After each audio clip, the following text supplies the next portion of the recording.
Good morning, সুপ্রভাত বন্ধুরা। আজকে চলে এসেছি তোমাদের জন্য সুন্দর আরেকটি নতুন ভ্লগ নিয়ে। আজকে সকাল সকাল চলে এসেছিলাম ছাদে। একটু আগে তোমরা যে আলপনাটা দেখলে, এটা আমার ছেলের অন্নপ্রাশনের যে ভিডিও শ্যুট হবে তার ডেকোরেশনের জন্য করা হয়েছিল।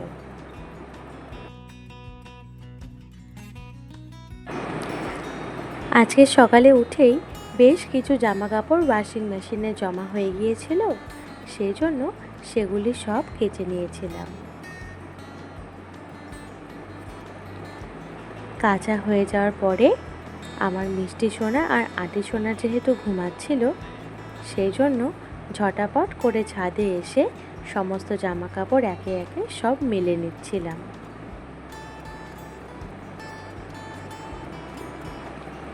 যতই তাড়াহুড়ো করে কাজ করি না কেন, সব সময়ের জন্যই মনে একটা ভয় তো থেকেই যায় যে আমার আদি সোনা আবার কান্না শুরু করে দিল না তো। সেই জন্য আবার তাড়াহুড়ো করে এসে দেখলাম যে না, আদি সোনা আবার ঘুমোচ্ছে, সেই জন্য আবার চলে এসেছি ছাদে জামা কাপড় মেলতে।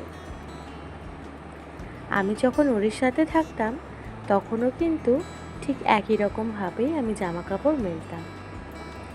অল্প কিছু জামা কাপড় মেলতাম, আবার দৌড়ে দৌড়ে গিয়ে দেখে আসতাম যে আমার আদি সোনা কি কান্না করছে নাকি চুপচাপ আছে।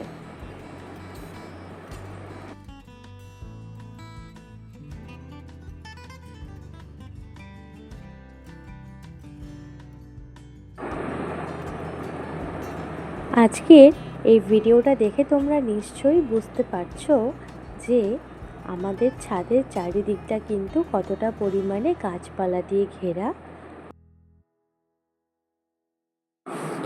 গাছপালা দিয়ে ঘেরা হলেও একদম কিন্তু বাড়ির পাশে সেরকম কোনো বড় গাছ না থাকায় বাড়ির চারিদিক বেশ ফাঁকা। আবার দূর থেকে গাছপালাগুলো দেখা যাওয়াতে দেখতেও খুব সুন্দর লাগে, আবার ছাদে গেলে চারিদিক বেশ ফাঁকা ফাঁকাও মনে হয়। এরপরে জামা কাপড়গুলোতে বেশ কিছু ক্লিপ লাগিয়ে নিয়েছিলাম, আর ভালো হাওয়া থাকাতে আর কড়া রোদ থাকাতে জামা কাপড়ও কিন্তু ভালোই শুকিয়ে যাওয়ার কথা। এরপরে নিচে ঘরে এসে সমস্ত ঘরের জানালা দরজা ভালো করে খুলে নিয়েছিলাম। আর আমার গুল্লু সোনা কিন্তু ভীষণ কান্না শুরু করে দিয়েছিল। তারপরে আমি আমার গুল্লু সোনার কান্না থামিয়ে ওকে সামলে নিয়ে ওকে ঘুম পাড়িয়ে তারপরে চলে এসেছিলাম আজকে রান্নাঘরে। আমার ছোটোবেলা থেকে কিন্তু থাইরয়েডের একটু প্রবলেম আছে। থাইরয়েডের প্রবলেম এখন সচরাচর প্রত্যেকটা মেয়ের ক্ষেত্রে কিন্তু খুব কম বেশি লক্ষ্য করা যায়। এটা খুব একটা বেশি কোনো প্রবলেম নয়, এটা একটা খুবই সাধারণ হরমোনাল প্রবলেম। জাস্ট মেনটেন করে ওষুধটা খেলেই কিন্তু, আর 6 মাস বাদে বাদে ব্লাড টেস্ট করে ডাক্তারকে দেখালেই কিন্তু ডাক্তারবাবু ঠিকঠাক পাওয়ারটা প্রেসক্রাইব করে দেবেন, ব্যাস। আর সেই অনুসারে খেলেই থাইরয়েড কিন্তু মেনটেন করা খুবই সহজ। আজকে রান্না হবে আলু পটল দিয়ে পনিরের তরকারি।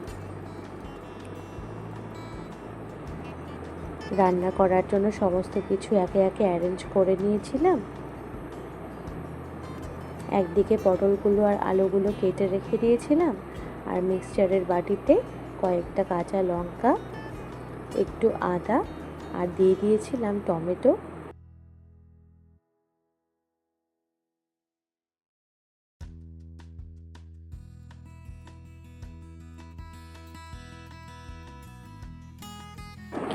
অল্প করে হলুদ, সামান্য লবণ, আর দিয়েছিলাম কাশ্মীরি লঙ্কার গুঁড়ো।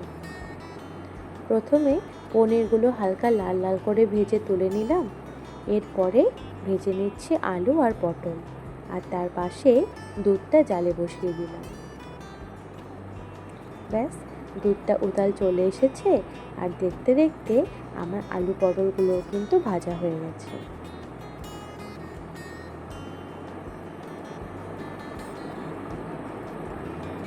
রান্নার জন্য যা যা দরকার ছিল আজকে কিন্তু আমি একেবারে সমস্ত কিছু সাজিয়ে গুছিয়ে নিয়ে রান্নাটা করছিলাম।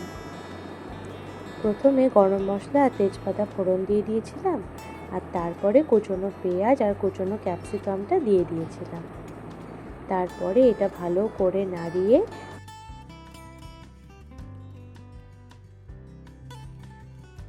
তার মধ্যে সামান্য লবণ আর সামান্য হলুদ দিয়ে ভালো করে ভেজে নিচ্ছিলাম।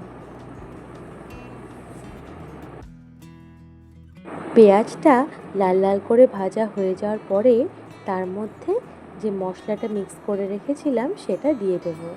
আর আরেকদিকে আমার চটজলদিভাবে দুধ চা বসিয়ে দিয়েছিলাম, আর এদিকে আমাদের জন্য সকালে খাওয়ার জন্য দুধ আর কর্নফ্লেক্স রেডি করে রেখেছিলাম। ব্যাস, এদিকে মশলাটা এখন ভালো করে কষিয়ে নেব। মশলাটা ভালো করে কষানো হয়ে যাওয়ার পরে ওর মধ্যে সামান্য জল দিয়ে দেবো। তারপরে মশলাটা খুব ভালোভাবে কষে গেলে তার মধ্যে ভেজে রাখা আলু আর পটলটা দিয়ে দেবো। আমার সমস্ত সকালের খাবার রেডি হয়ে যাওয়ার পরে তারপরে কিন্তু ঘরে আস্তে আস্তে আমার গুল্লু সোনা কান্না শুরু করে দিয়েছিল। তারপরে গুল্লু সোনাকে আবার সামনে নিয়ে মশারি তুলে বিছানা চাদর টান টান করে একদম সুন্দর করে গুছিয়ে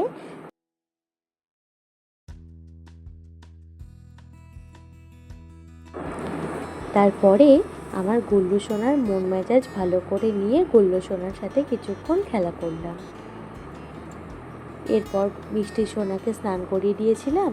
স্নান করানোর পরে ওকে জামা পরিয়ে সুন্দর করে টিপ পরিয়ে ফ্রেশ করিয়ে তারপরে ওকে দিয়ে দিয়েছিলাম মধু চা, আর আমি তখন খাচ্ছিলাম দুধ চা। ব্যাস, আমার মাম্মা মজা করে জানালায় বসে বসে মধু চা খাচ্ছে, আর গুল্লু সোনা খেলনা নিয়ে খেলা করছে। এদিকে আমার রান্নাটাও কিন্তু প্রায় কমপ্লিটের দিকেই এগিয়ে যাচ্ছে। এখন একটুখানি বসে বসে দুধ চাটা খেয়ে নিচ্ছিলাম আর মাম্মামের সাথে গল্প করছিলাম। আলু পটলের সাথে মশলাটা ভালো করে কষা হয়ে যাওয়ার পরে সামান্য জল দিয়ে ফুটিয়ে নিয়ে তারপরে পনিরটা দিয়ে দিয়েছিলাম, আর নামানোর আগে সামান্য ঘি আর গরম মশলা দিয়ে ব্যাস তারপরে গ্যাসটা বন্ধ করে দিয়েছিলাম। এরপর ঘরে এসে ঘরটা ঝাড় দিয়ে নিচ্ছিলাম। আজকে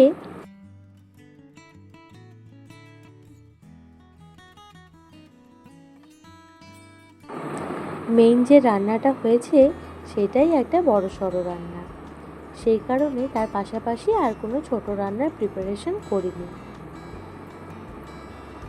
জাস্ট ভাত হবে, ভাতের মধ্যে আমার গুল্লু সোনার জন্য দিয়ে দেব মিষ্টি আলু সেদ্ধ, আর তার পাশাপাশি আমাদের জন্য যে রান্নাটা হয়েছে সেটাই যথেষ্ট। দেখতে দেখতে কিন্তু আমার ঘর ঝাড় দেওয়াও প্রায় কমপ্লিট হয়ে এসেছিল। আর আমার মিষ্টি মাম্মামও কিন্তু আমার পিছনে টুকটুক করে ঘোরাঘুরি করছিল, আর মাম্মা কি করছে সেটা খেয়াল করছিল। আজকে ঠাকুর ঘরের সমস্ত জানালা দরজা পর্দা ভালোভাবে খুলে হারমোনিয়াম নামিয়ে তারপরে তোষকটা ভালো করে ঝেড়ে নিয়ে একটা সুন্দর বেড কভার ফ্রেশ করে পেতে তারপরে আবার হারমোনিয়াম তুলে রেখে দেবো। বাড়িতে যতই লোক থাকুক বা না থাকুক, যখনই কোনো না কোনো ঘরে যাওয়া হয়, যদি সুন্দর করে দেখা যায় যে বেড কভার পাতা আছে বা ঘরের ডেকোরেশনটা সুন্দর করে রাখা আছে, তখন যে ঘরেই যাওয়া হোক না কেন মন মেজাজটা কিন্তু আপনা আপনি ভালো হয়ে যায়। আর এদিকে আমার গুল্লু সোনা তার মিষ্টি দিদি আর খেলনা নিয়ে খেলা করছিল। তারপরে আমি আমার মিষ্টি মাম্মামকে পরিয়ে দিচ্ছিলাম, আর পড়াশোনা করতে করতে মিষ্টি মাম্মাম কিন্তু এই খেলনাগুলো সাজিয়েছিল। এরপর আমার গুল্লু সোনাকে ঘুম পাড়িয়ে আমি আর আমার মিষ্টি মাম্মাম স্নান করে নিয়েছিলাম।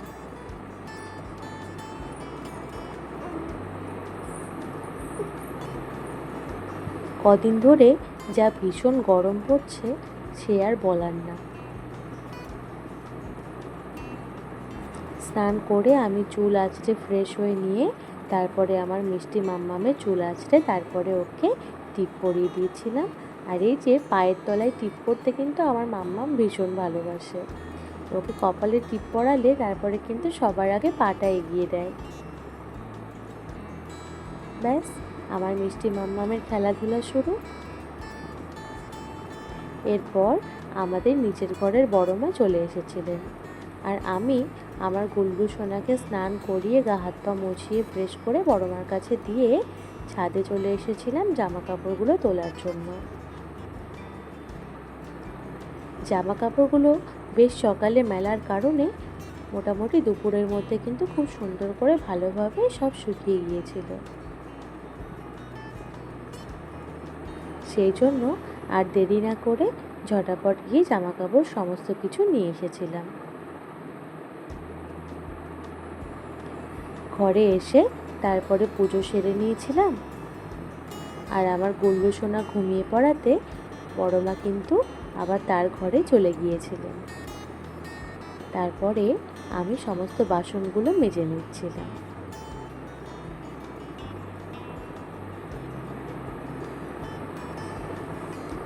আমার কিন্তু আগে বাসন মাজতে আর রান্না করতে একদমই ভালো লাগতো না। সত্যি করে বলতে কোনো কাজই করতে ভালো লাগতো না। কাপড় কাচা, ঘর মোছা, এগুলো ভীষণই বোরিং কাজ ছিল। কিন্তু কি আর করা যাবে, যখন সংসারের সমস্ত দায়িত্ব নিজের ঘাড়ে এসে পড়বে তখন আপনা আপনি সবাই শিখে যেতে বাধ্য। ঠিক আমার ক্ষেত্রেও তাই আর কি। আমার হাজবেন্ড চাকরির সূত্রে প্রথমে থাকতো লখনৌতে।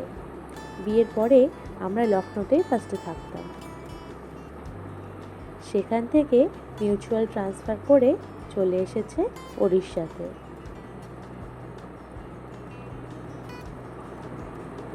মিষ্টি আর গুল্লু সোনার বাবা রেলওয়েতে রয়েছে।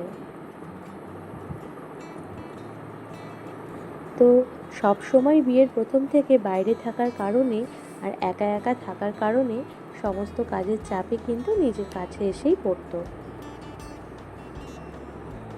আর সত্যি বলতে বাইরের দিকে কিন্তু কাজের লোক পাওয়া চট করে খুবই সমস্যার ব্যাপার।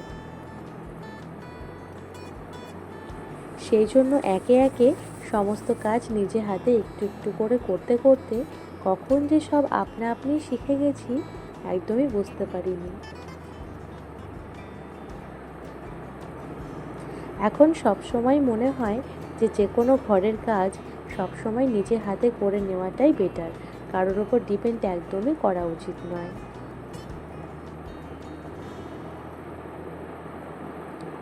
তুমি যত কারোর ওপর তোমার সমস্ত কাজের জন্য নির্ভর করবে তত কিন্তু কোনো না কোনোভাবে লোকের থেকে একটু হলেও তোমার খারাপ ব্যবহার প্রাপ্য হবে।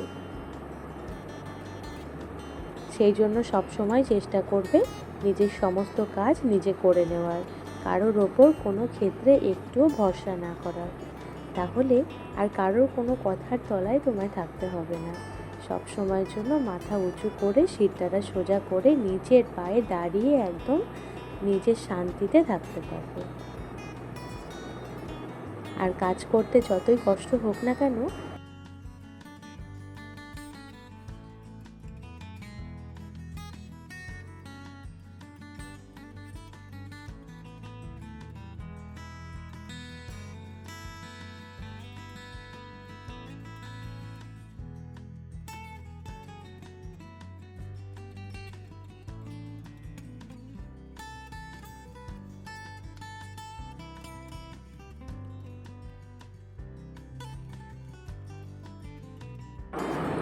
সেই শান্তির কিন্তু একটা আলাদাই মজা।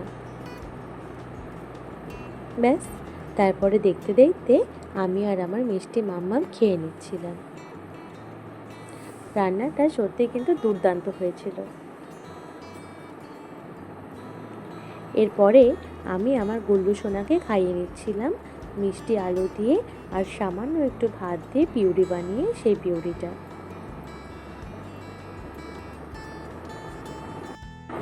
আর পাশে আরেকটা বাটিতে নিয়ে নিয়েছিলাম সামান্য জল। আমার গুল্লু সোনা এখন গরম পড়াতে জল খেয়ে যে খুব তৃপ্তি পাচ্ছে সেটা কিন্তু ওকে খাওয়াতে গেলেই বোঝা যাচ্ছে। ব্যাস, খাওয়া দাওয়া কমপ্লিট। এখন আমার গুল্লু সোনাকে ঘুম পাড়িয়ে নেব। গুল্লু সোনা মিষ্টি সোনা দুজনে কিন্তু ঘুমিয়ে পড়েছিল। আর ঘুম থেকে উঠে দেখো ভাই কোলে বসে আছে দেখে দিদিও কিন্তু কোলে উঠে বসে পড়েছে। তারপরে আমরা আজকে গিয়েছিলাম আমাদের পাশের বাড়িতে কাকিমার বাড়িতে।